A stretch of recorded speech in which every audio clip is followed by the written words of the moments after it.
What if everything you've been taught about reality was only half the story? Beneath the surface of everyday life, beyond what the eyes perceive and what hands can grasp, lies an immense force. A force that shapes existence itself. Those who understand this secret hold an extraordinary ability, an invisible power capable of transforming desires into tangible reality. While the world pursues external success, only those who uncover this hidden knowledge recognize that the true architect of life is not found outside but within. The ancients whispered of a power so profound that it could shape destiny itself. It knows no limits, no constraints, and is not subject to circumstances. It operates through an invisible law, a force that connects the individual mind to the infinite intelligence of the universe. Every great creator, every innovator who has left a mark on history, consciously or not, has drawn from this source of power. Now, the path to its mastery unfolds before you. But to walk it, the mind must first be trained to see beyond the veil, to command the formless and shape it into reality. Mental energy is the medium through which this force operates. Thoughts are not mere fleeting fragments of imagination. They are the blueprints of reality. What the mind envisions with clarity and faith, the world must reflect. But to use this power effectively, there is a process, a science of creation, a method as precise as the laws of nature themselves. The following sections reveal this hidden mechanism, guiding you step by step toward mastery of this invisible power. Every structure, every invention, every discovery first existed as an image in the mind. Visualization is not mere wishful thinking. It is a deliberate act of imprinting upon the universal mind, a detailed blueprint of what must become real. Just like a sculptor who sees the final form within the marble before the first chisel strike, the mind must create a precise mental image before reality can conform to it. Mastering visualization requires a refined method, one that goes beyond imagination and engages all faculties of experience. To maximize its effectiveness, visualization must incorporate multiple senses. If one is manifesting a house, for example, it is not enough to see its shape. One must feel the texture of its walls, hear the echo of footsteps in its hallways, breathe in the scent of its air, and experience the emotions of being there. This multisensory approach reinforces the impression on the subconscious, making the visualized reality more tangible and magnetic. Another powerful technique is to create physical representations of mental images. Vision boards, for example, serve as constant reminders of the desired reality. By gathering images, words, and objects that reflect the intended goal, the mind remains anchored to its vision. Writing a detailed narrative of the desired reality, describing it as if it has already been achieved, further strengthens this connection, deeply embedding the vision into consciousness. Beyond clarity, repetition solidifies the image. The subconscious mind must be so deeply impregnated with the visualized reality that it can no longer distinguish between imagination and the real. This is why mental rehearsal is essential. Many elite athletes and artists use this technique, visualizing their success over and over until their mind and body naturally align with that goal. The process is not about forcing reality to change, but aligning with the natural principle of creation. Just as a seed does not beg the earth to grow but flourishes because conditions support its nature, the mental image must be planted and nurtured with unwavering faith. When applied correctly, visualization becomes an instrument of certainty, not mere hope. Thought is not passive. It carries weight, frequency, and magnetic attraction. Every mental impression radiates outward, seeking its equivalent in the physical world. This is the law of attraction in its purest form. What is persistently held in the mind will inevitably take root in reality. Understanding this law is crucial. The question is not whether it works, but whether one chooses to harness it consciously or let it operate unconsciously. Many, without realizing it, focus their attention on lack, struggle, and limitation, sending signals that attract more of those same experiences. The secret is to become the master of one's thoughts, to deliberately create mental impressions that serve the desired goal rather than contradict it. Doubt and fear are the great saboteurs of this force. They act as opposing currents, dissipating the energy of manifestation. A thought held with certainty and charged with emotion carries an irresistible momentum. But if weakened by fear, it loses its power. Faith is not blind belief, but deep knowing, an unshakable certainty that what is visualized must materialize. This certainty is what separates those who merely wish from those who command their reality. The mind must be guarded like a sacred sanctuary, allowing in only the thoughts that serve creation. Like a garden, it must be cultivated with intention.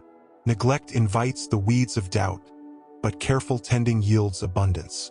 The outer world is nothing but a reflection of the dominant inner narrative. Control the thought, and the reflection will inevitably change. Faith is the invisible force that connects the gap between thought and reality. It is the invisible hand that sets the universal law into motion, the inner assurance that, regardless of outward circumstances, invisible forces are already at work. Many misunderstand faith, mistaking it for blind hope in the absence of evidence. True faith is the exact opposite. It is the certainty of the outcome despite apparent obstacles. It is the unshakable conviction that once a mental image is formed with confidence, the universal intelligence must orchestrate events, people, and opportunities to bring it into reality. Faith is not a plea to external forces, but an alignment with the divine operation already present within. A mind conditioned by faith experiences a reality that few dare to imagine. Scarcity, struggle, and limitation dissolve in the presence of one who fully grasps this law. The universe is infinitely abundant, but its riches flow only toward those who accept their rightful claim to receive them. Doubt acts as a barrier. Faith dissolves it entirely. Action must accompany faith, not action driven by desperation or struggle, but by certainty. One who knows the outcome is assured moves forward with calm confidence, taking action not from fear of failure, but from the expectation of success. This is the very rhythm of creation, the natural and effortless unfolding of reality in response to the directives of the mind. Words are not mere sounds. They are vibrations that either strengthen or weaken the reality the mind is constructing. Every spoken phrase either solidifies or undermines the blueprint of creation. If visualization plants the seed of an idea, then words are the water and sunlight that nurture its growth. Or, if misused, the storm that uproots it before it takes form. Many unknowingly sabotage their manifestations through careless language. A person may visualize their success with great precision, yet weaken that vision by saying things like, "I'm always struggling," or "I never have good luck." The subconscious mind takes language literally, treating repeated affirmations as commands rather than passing thoughts. Even seemingly harmless expressions such as, "I'm terrible with money," or "This always happens to me," reinforce undesirable outcomes by anchoring them into spoken reality. To fully harness the power of words, one must adopt conscious language. Affirmations are not just positive thoughts. They are declarations that charge the mental image with energy. Instead of saying, "I hope I succeed," which implies uncertainty, one must affirm, "Success flows to me effortlessly," rather than saying, "I will be rich," which places abundance in an undefined future. It is far more powerful to declare, "I am aligned with wealth now." The present tense imprints reality more forcefully than future-based phrasing, which only delays results. Beyond affirmations, tone and emotion play an immense role. Speaking with conviction activates the law of creation, while hesitant or doubtful words neutralize it. The universe does not respond to empty phrases, but to the energy that carries them. A whisper spoken with certainty holds more power than a shouted declaration filled with doubt. Aligning words with belief solidifies the mental image, ensuring that thought and speech move in unison. Mastering spoken language is the ultimate key to the cycle of creation.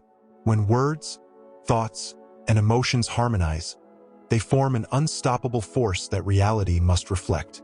Every conversation, every inner dialogue, every spoken expression shapes the world.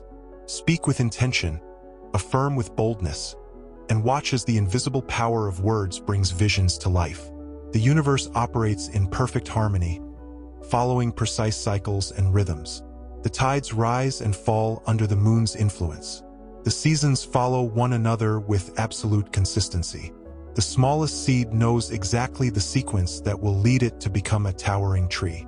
This same principle governs the process of creation in human life.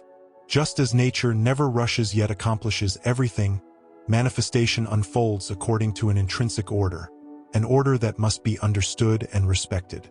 Many attempt to force reality into submission, struggling against the natural flow in desperation to see results. Yet, true creation is not in struggle but in alignment. Just as a river carves its path effortlessly by following the contours of the land, the mind must synchronize with the deep currents of universal law rather than resist them.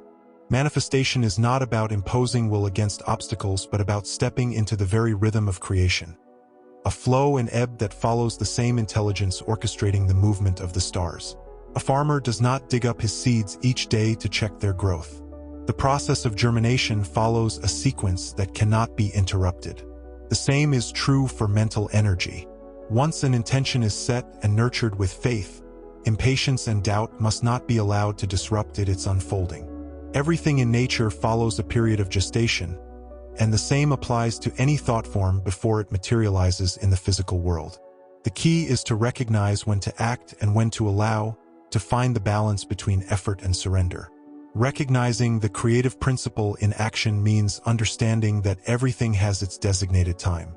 Just as winter does not resist the arrival of spring, resisting the process only delays its fulfillment.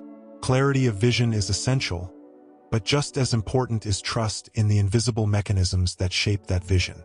Those who align with this principle move through life with certainty, knowing that their desires will take form as inevitably as dawn follows the night. Mastering manifestation is not about control but about participating in the natural order of creation. Those who learn to move with, rather than against, the universal rhythm discover that reality does not need to be forced. It responds to the same intelligence that guides the planets and also directs human intention. Understanding this builds the bridge between wishing and knowing, between effort and effortless manifestation. Assumption is more than belief, it is the full embodiment of a new reality. If faith trusts in what will come and perseverance maintains the course despite obstacles, assumption surpasses both by becoming directly the version of oneself that already possesses the desired outcome. It is not about waiting or hoping, but about a shift in identity, a transformation of self-image that alters how reality responds. The subconscious mind does not distinguish between what is real and what is deeply assumed to be true. Those who internalize their success, health, or love as already acquired think differently, act differently, and inevitably attract experiences that confirm their self-concept. Instead of seeing abundance as a future event, they move as if it were their present state. Instead of chasing love, they assume they are already deeply loved. When assumption replaces effort, reality conforms without resistance. Living from the end means aligning thoughts, emotions, and actions with the state of already having achieved. A person who assumes health does not focus on illness. One who assumes financial prosperity does not entertain thoughts of lack. Every moment becomes a reflection of the chosen identity. If wealth is the goal, decisions must stem from the mindset of someone who already possesses it. If confidence is sought, posture, speech, and behavior must reflect those of a naturally confident person. The outer world follows inner identity, not the other way around. Resistance arises when the old self-image conflicts with the new assumption. Doubts, fears, and past conditioning then attempt to reaffirm the old identity. This is where discipline becomes essential. Assumption is not about forcing external circumstances but about refusing to deviate from the new state of being. Reality bends to identity, not to fleeting thoughts or temporary affirmations, but to a deeply rooted self-concept. The law of assumption is the highest form of creation because it eliminates the struggle of seeking. Those who embody their desires as a present reality no longer chase them, they become them. The outer world, governed by invisible laws, must inevitably catch up to this inner state. Every act of creation follows a rhythm. Just as nature moves in cycles, the renewal of spring, the expansion of summer, the harvest of autumn, the rest of winter, the process of manifestation obeys the same phases. Understanding these cycles eliminates frustration and impatience. The invisible forces at work do not rush, do not panic. They follow a natural order. Those who align with this rhythm gain mastery over their reality, knowing that what is planted must mature before it can be harvested. Manifestation unfolds in stages. First, the seed of desire is planted through thought and imagination. Then, the subconscious mind nurtures the seed in silence, just as the soil fosters the growth of roots beneath the surface. This is where most fail. They seek immediate signs and, seeing none, conclude that they have failed. But a farmer does not dig up crops out of doubt. He trusts the process, watering the soil even when nothing is visible. The invisible phase is the most crucial. This is the moment when hidden forces orchestrate the necessary conditions, aligning people, events, and circumstances. Doubt during this phase disrupts the cycle, uprooting progress before it can bloom. True persistence is not forced effort but stable faith, even when the external world has yet to reflect the inner vision. Everything has its designated time. A fruit picked too soon is bitter. A flower forced to open too quickly withers. The wise understand that rushing the process alters the outcome. Rather than demanding immediate results, they observe the natural flow, recognizing signs of progress even in the subtlest changes. Synchronicities, subtle opportunities, and inner transformations are all indicators that the cycle is unfolding. True persistence is not about brute willpower but about harmony with the natural order. Those who succeed are those who do not waver during the gestation period. They hold their vision with the constancy of the tides, the unwavering rhythm of the seasons. In time, reality must yield, and what was once invisible will fully materialize before them. Creation is not an act of force but of deep receptivity. A mind cluttered with noise, doubts, and external distractions cannot clearly receive the signals of the universal intelligence that governs all things. To truly align with this higher intelligence, one must cultivate inner silence, a space where inspiration, guidance, and intuition naturally emerge. Silence is the gateway to the invisible forces that shape reality. Just as a disturbed pond cannot reflect the sky, a restless mind cannot perceive the subtle whispers of intuition. Meditation, contemplation, and moments of stillness allow the mind to settle, dissolving the interference that blocks direct communion with universal intelligence. This is not about emptying the mind, but refining it, turning it into a precise instrument capable of receiving higher impressions. In this space of quiet alignment, thoughts gain power. Those who master this practice do not chase solutions, they allow them to come. Answers are not born from struggle but from a deep knowing that emerges when the mind is receptive. Mastering mental energy does not lie in occasional moments of clarity, but in sustained awareness that never wavers. The greatest creators in history did not merely visualize their desires. They lived as if they had already realized them.